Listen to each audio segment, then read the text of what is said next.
കയ്യും കറിയൊക്കെ ആരുടെയും വെട്ടിമുറിച്ച് മാറ്റാൻ പറ്റുമോ? ഇല്ലല്ലോ. വാക്കുകളല്ലേ മാറ്റാൻ പറ്റുള്ളൂ. നമ്മൾ എല്ലാവരും വാക്കുകൾ മാറ്റി പറയുന്ന ഒരു സാഹചര്യമാണ് നമ്മുടെ രേണു സുധിയെക്കുറിച്ച് പറയുകയാണ്. അല്ലെ, നമ്മൾ ചിന്തിക്കുന്നതിലപ്പുറം ഒരു നല്ല മനസ്സിൻ്റെ ഉടമയാണ് രേണു സുധി. പറയാതിരിക്കാൻ പറ്റില്ല. ഈ ബിഗ് ബോസിൽ പോയിട്ട് തന്നെയാണെങ്കിലേ ആ കുട്ടി ഒരാളുടെ പരദൂഷണമോ പരാതിയോ കുറ്റമോ അങ്ങനെ ആളെ കാണാതെ ഒരു കുശുമ്പ് പറയുന്ന ഒരു പരിപാടി ആ കുട്ടിക്ക് ഉണ്ടായിട്ടില്ല. അപ്പോൾ തന്നെ നമുക്ക് ആ കുട്ടിയുടെ ഒരു സ്വഭാവ ഗുണത്തെക്കുറിച്ച് പറയാൻ മനസ്സിലാക്കാൻ പറ്റും.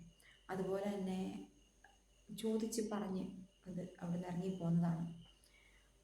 പിന്നെ ഞാൻ ഈ കഴിഞ്ഞ ദിവസം ഒരു വീഡിയോ കാണാനിടയായേ. ആ വീഡിയോയിൽ ഒരു ഹിപ്നോട്ടിസം രേണു സുധിയെ നടത്തുകയാണ്. അപ്പോൾ ആ സമയത്ത് ഹിപ്നോട്ടിസം ഇങ്ങനെ ആ കുട്ടി അബോധാവസ്ഥയിൽ ഉറക്കത്തിലേക്ക് പോകുന്ന സമയത്ത് ഉറക്കം തെളിയിച്ചിട്ട് പറയുകയാണ് ഓപ്പോസിറ്റ് ഇരിക്കുന്ന സുധിയാണെന്ന് വിചാരിക്കാനായിട്ട്. അപ്പോൾ ഈ പറഞ്ഞ മാതിരി സഡനായിട്ട് പെട്ടെന്നൊരു രൂപമാറ്റം, ഒരു ഭാവമാറ്റം വന്നിട്ട് ആ കുട്ടി ഇങ്ങനെ ഓപ്പോസിറ്റ് ഇരിക്കുന്ന ആളെ സുധിയായിട്ട് തന്നെ കാണുകയാണ്. സുധിയായിട്ട് കണ്ട് ആ പെൺകുട്ടിയുടെ അടുത്ത് നിന്ന് അങ്ങനെ സുധിയാണെന്ന് മനസ്സിലാക്കുന്ന ആ സമയം തന്നെ കണ്ണ് തുറന്ന് ആ സമയം തന്നെ ആ കുട്ടിയുടെ മുഖത്തുണ്ടാകുന്ന ആ ഒരു ഭാവമാറ്റം ഉണ്ടല്ലോ, ശരിക്കും സങ്കടപ്പെട്ട് പോയ ആൾ തിരിച്ചു വരുമ്പോൾ എങ്ങനെയാണോ നമ്മൾ പ്രതികരിക്കുക അതുപോലെ വിഷമം നിറഞ്ഞിട്ട് സങ്കടം നിറഞ്ഞിട്ട് ആ കുട്ടി ചെന്നിട്ട് സുധിക്കുട്ടാന്ന് വിളിച്ചിട്ട് കെട്ടിപ്പിടിച്ച് കരയുക. ഓ, അത് കണ്ടാൽ കണ്ണ് നിറയാത്തവരാരും സ്ത്രീ വർഗത്തിൽപ്പെടുന്നവരല്ല. കണ്ണ് നിറഞ്ഞു. അങ്ങനെ പല സാഹചര്യങ്ങളും ഇതിനു മുമ്പും ഉണ്ടായിട്ടുണ്ട്.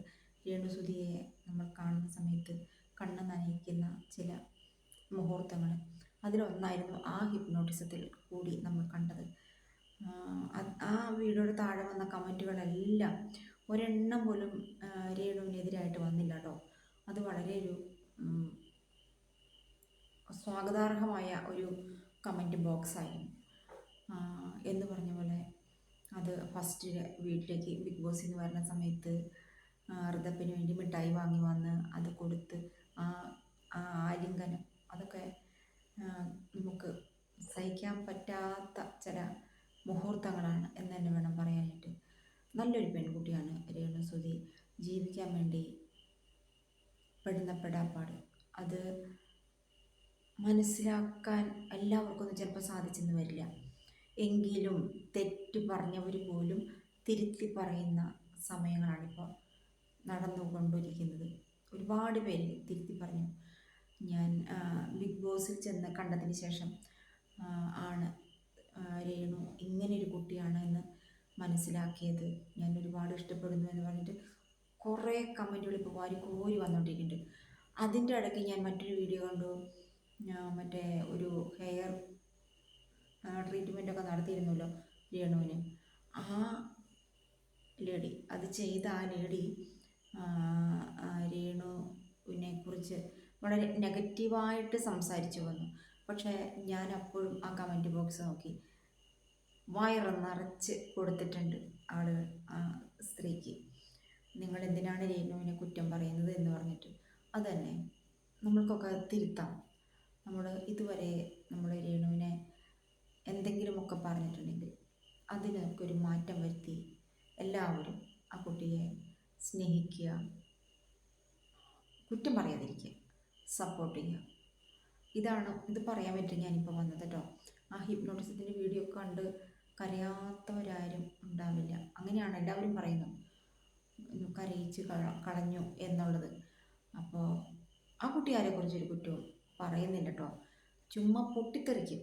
ആ പൊട്ടിത്തെറിക്കുന്നത് ഉള്ളിലൊന്നും ഇല്ലാത്തത് കൊണ്ടാണ്. അതായത് അങ്ങനെ കുശുമ്പോ അങ്ങനെയുള്ള പ്രശ്നങ്ങളൊന്നും ഇല്ലാത്തത് കൊണ്ടാണ് എന്തെങ്കിലും കേൾക്കുമ്പോൾ ഇങ്ങനെ പ്രതികരിക്കുന്നത്. പാവം, നമുക്കൊക്കെ അതിനെ അംഗീകരിക്കാം. രേണു പാവമാണ്. അതിന് നല്ലൊരു ജീവിതം ഉണ്ടാവട്ടെ, നല്ലൊരു വീട്, അതാണ് ഏറ്റവും പ്രധാനം. അതൊക്കെ ഉണ്ടാവാനായിട്ട് ജഗദീശ്വരൻ അനുഗ്രഹിക്കട്ടെ, രേണുവിനെ വാരിക്കോരി അനുഗ്രഹിക്കട്ടെ എന്നും ഞാൻ ഈ സമയത്ത് പറയുകയാണ്. അപ്പോൾ നമുക്ക് മറ്റൊരു വീട്ടിൽ കാണാം കേട്ടോ.